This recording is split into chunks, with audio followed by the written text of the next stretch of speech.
Quando alguém se torna cristão e é descoberto, todos os membros da família são presos.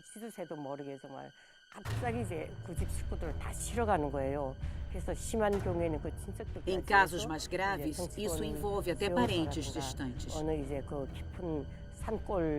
Eles são levados de forma secreta para campos de detenção ou para lugares isolados. Então, o cristão se enche de culpa. Por causa da minha fé, minha família inteira vai sofrer. Isso preocupa e entristece a qualquer um.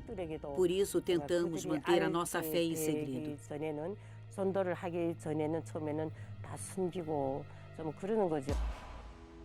Todos os anos, a Portas Abertas divulga uma lista com os 50 países do mundo onde é mais difícil ser cristão. A Coreia do Norte é o primeiro colocado dessa lista. O regime comunista controla o dia a dia da população e nada passa desapercebido. Os ditadores da dinastia Kim pedem adoração como se fossem deuses, e há espiões por toda parte. Os cristãos são o inimigo número 1 do governo, pois eles adoram outro Deus e não prestam culto ao ditador. Quando são descobertos, são executados ou levados a campos de trabalho forçado.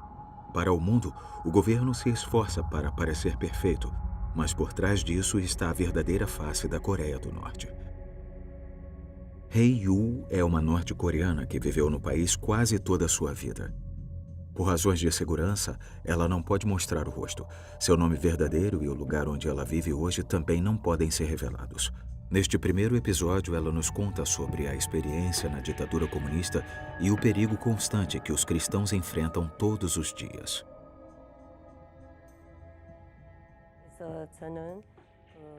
Minha família é de cristãos há 3 gerações. Mas eu não soube disso sempre. Quando eu era pequena, eu vi 2 vezes um colar com o sinal da cruz da minha mãe.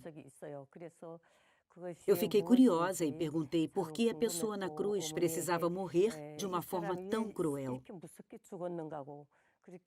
Ela tirou o colar de mim imediatamente e me disse, muito séria, que eu não poderia contar sobre aquilo para ninguém, nem sobre o colar com a cruz, nem sobre como nós vivíamos. Mais tarde, em 1950, meu pai foi mandado para a Guerra da Coreia. Em seguida, minha avó chegou da China, pedindo que a família fugisse para lá.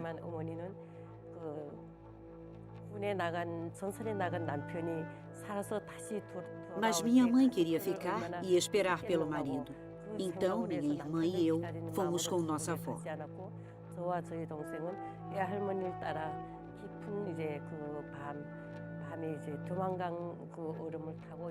Na Guerra da Coreia, muitas pessoas morreram e famílias foram divididas.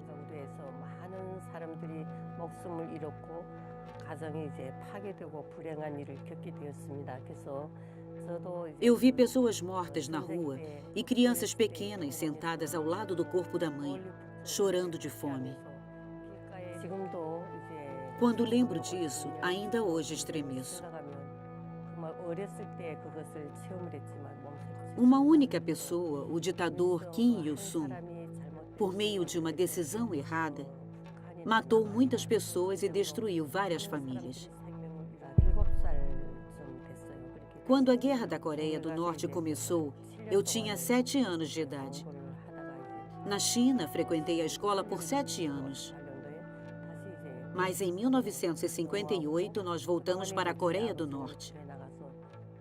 Durante a guerra, meu pai morreu.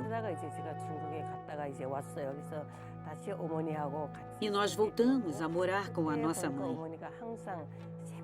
Todas as manhãs, eu observava que ela murmurava algo enquanto cozinhava o arroz. Naquela época, eu achava que ela tinha algum problema, pois ela sempre falava sozinha. Havia muitas viúvas cujos maridos morreram na guerra. Minha mãe era uma delas. Ela costumava ajudar muitas pessoas na nossa vila, inclusive as viúvas e os órfãos. Dava até sua última peça de roupa caso alguém lhe pedisse. Por isso, muitas viúvas vinham à nossa casa e contavam como eram maltratadas. Elas abriam o coração para minha mãe. E ela sempre dizia: não fique magoada nem culpe a ninguém. Ao invés disso, conte para o céu, pois o céu ouve as vozes daqueles que são injustiçados. Ela usava sempre a palavra céu. Dizia que o céu conhece o coração das pessoas, ouve seus pedidos e as ajuda. Mas eu não entendia como o céu poderia ajudar alguém. Minha mãe não nos contou nada sobre sua fé até a sua morte. Quando eu penso nisso, acho que deve ter doído muito para ela não ter liberdade de nos contar que era cristã. Porque quando alguém conta sobre Jesus, toda a família e até mesmo os parentes são castigados e condenados. Minha mãe tinha medo que isso pudesse acontecer com os filhos. Por isso, ela não nos disse nem sequer uma palavra sobre Jesus. Pensar nisso machuca o meu coração. Até a sua morte, ela não falou nenhuma palavra, nem mesmo para seus próprios filhos, sobre sua fé em Jesus. Deve ter sido muito duro para ela. Eu passei minha infância no norte do país.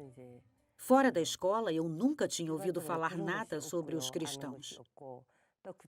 Quando alguém era preso, significava que ele era um espião da Coreia do Sul.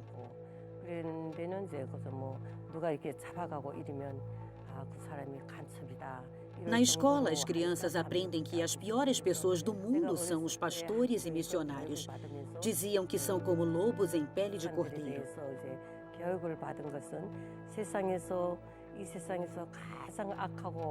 Em especial, os missionários americanos. Contavam que eles maltratavam as pessoas e as usavam de cobaias, roubando os órgãos do corpo. E se pegassem alguém roubando, colocavam uma marca na testa dessa pessoa.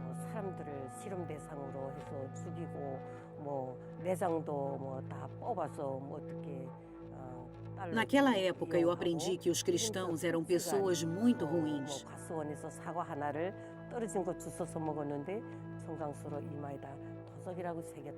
Até hoje, isso é ensinado nas escolas.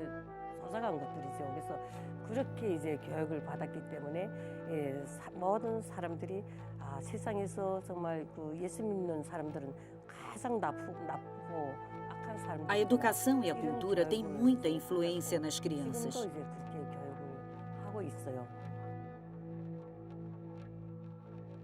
E por isso eu acreditava que o ditador Kim Il-sung era um deus e que ele governava o mundo inteiro. Foi assim que eu aprendi e pensava que todas as pessoas do mundo deviam respeitar e seguir ele. Ele desenvolveu a ideologia Juche, que afirma que o homem é senhor de si mesmo e tem o destino nas próprias mãos. Isso parecia plausível, mas, na verdade, a ideologia Juche quer levar as pessoas a crer que Kim Il-sung é a única esperança e alegria.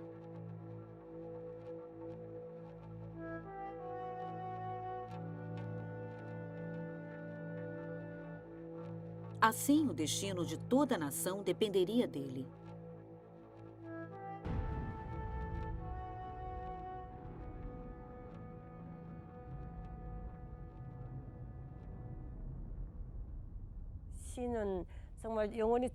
Eu pensava que ele viveria para sempre e não morreria nunca. Nós, crianças, pensávamos que se ele não existisse mais, o mundo não existiria mais, e isso significaria o fim de tudo. Por isso, tínhamos que ofertar a própria vida ao ditador.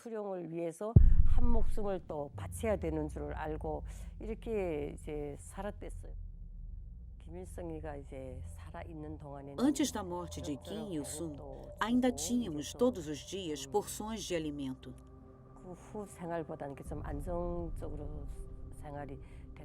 Mas quando ele morreu, em 8 de julho de 1994, muitas pessoas disseram: o sol do mundo se pôs.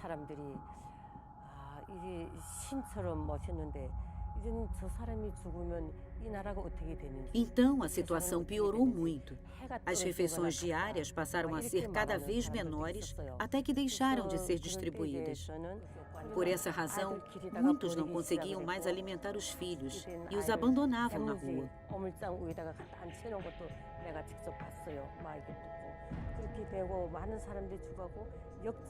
Um dia eu vi uma criança doente ser deixada em uma lixeira.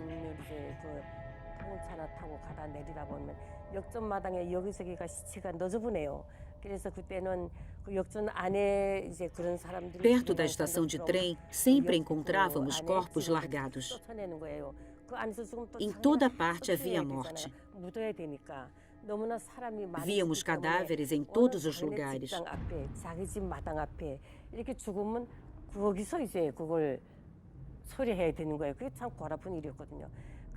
As pessoas ocupavam grande parte do tempo enterrando os corpos.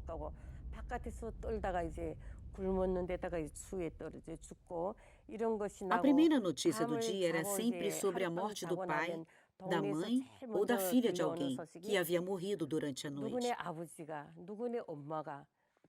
Os norte-coreanos estavam com medo e desapontados com a própria vida e com o governo. Todos se perguntavam: como pode um Deus morrer?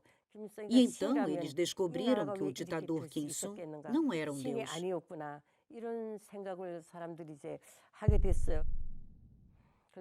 Quando minha filha morreu de fome, eu disse a ela: eu e seu pai somos os culpados disso estar acontecendo com você. E minha filha disse antes de morrer: eu não te culpo, mas culpo o país. Não há esperança aqui.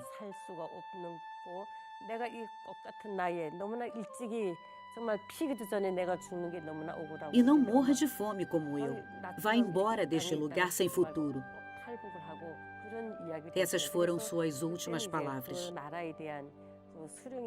A minha confiança no governo e no ditador se transformava cada vez mais em decepção. Em 1996, meu marido fugiu para a China. Por causa de uma cirurgia recente naqueles dias, eu não ficava em casa e a minha saúde estava muito fraca. As porções de alimento diárias não chegavam e meu marido se alimentava quase sempre de grama e farinha de milho que os vizinhos traziam para ele. Foi isso que me contaram. Acho que foi por isso que ele decidiu ir para a China. Um ano depois, o Serviço de Segurança do país nos informou a fuga dele para a China. Ele foi preso e mandado de volta para a Coreia do Norte. Ninguém achava que isso fosse possível. Na China, ele conheceu um missionário e estudou a Bíblia com ele. Lá, ele servia como líder de adoração em uma igreja que era frequentada principalmente por norte-coreanos.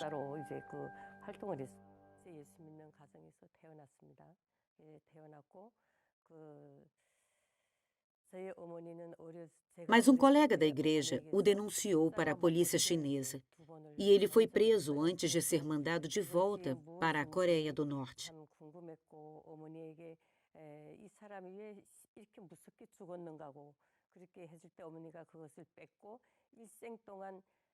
Da prisão, ele ligou para minha tia, que vivia na China, e contou o que havia passado.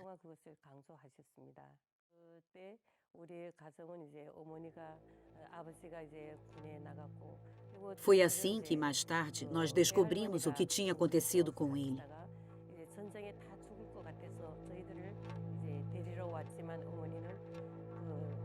Na Coreia do Norte, os pastores e missionários são vistos como inimigos do Estado. São acusados e condenados por espionagem.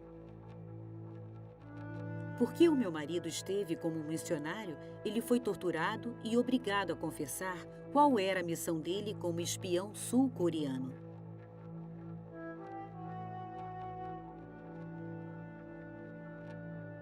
Na prisão, ele começou a falar de Jesus.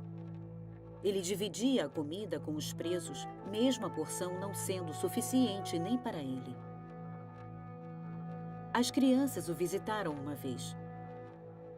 Eu ainda estava muito fraca, e por isso as crianças foram sozinhas ver o pai.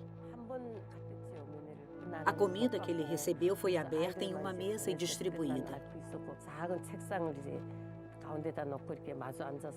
Os guardas entravam e saíam o tempo todo. Então, meu marido puxou a mão do filho por baixo da mesa e escreveu na palma da mão dele: creia em Jesus e ore a Ele. Sempre que estiverem desanimados, passando fome ou tristes, orem a Jesus. Ele não é visível, mas ouve a oração de vocês e vai respondê-las. A única maneira de sobreviver neste país é crendo em Jesus e orando a Ele.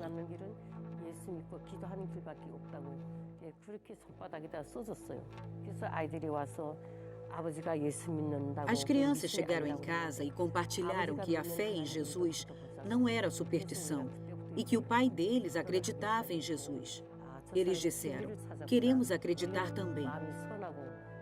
A partir desse dia, colocamos nossa fé em Cristo e começamos a orar a Ele. Eu pensava que meu marido tinha encontrado a verdade por causa do seu bom coração. Como eu contei, antes eu acreditava na ideologia Juche. Através da minha educação, foi colocado na minha cabeça que essa ideologia era seguida por muitas pessoas. Mas meus anos na Coreia do Norte me fizeram ver algo diferente no país. Morte e cada dia mais violência e pecado.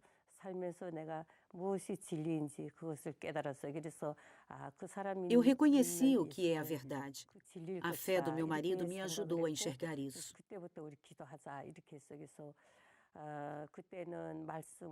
Depois disso, nós começamos a orar. Não sabíamos muito sobre a palavra de Deus, mas percebi que nem o ditador Kim Il-sung, nem o partido poderiam nos salvar, mas somente a fé em Jesus Cristo. Coloquei minha confiança em Jesus e comecei a orar.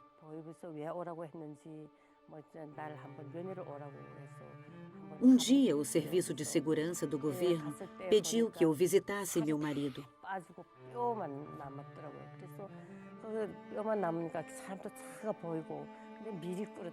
Eu me sentei em frente ao meu esposo, que estava pele e osso.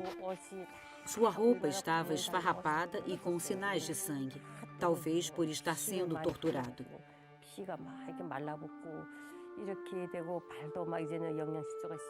Seus pés estavam inchados por causa da desnutrição.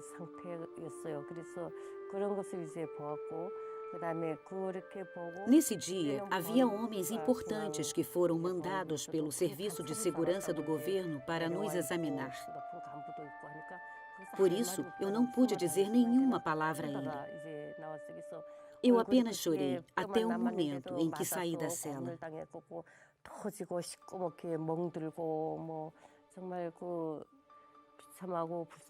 Um mês depois, ele foi executado.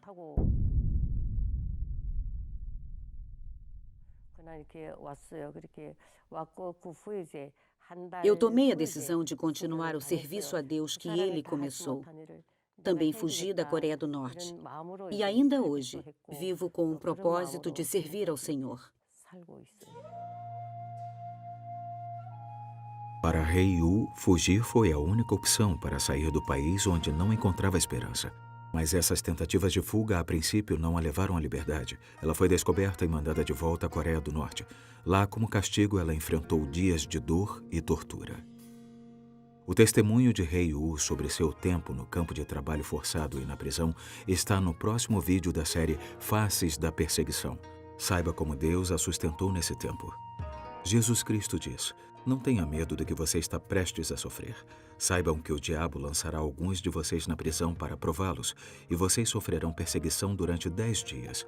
Seja fiel até a morte, e eu lhe darei a coroa da vida. Apocalipse 2:10. Esse testemunho representa a história de milhões de cristãos ao redor do mundo que são perseguidos por causa da fé em Jesus Cristo. Para saber mais sobre a igreja perseguida, cadastre-se e receba material exclusivo. Acesse o site www.portasabertas.org.br/cadastro ou contate-nos através do WhatsApp 11 4949 5012.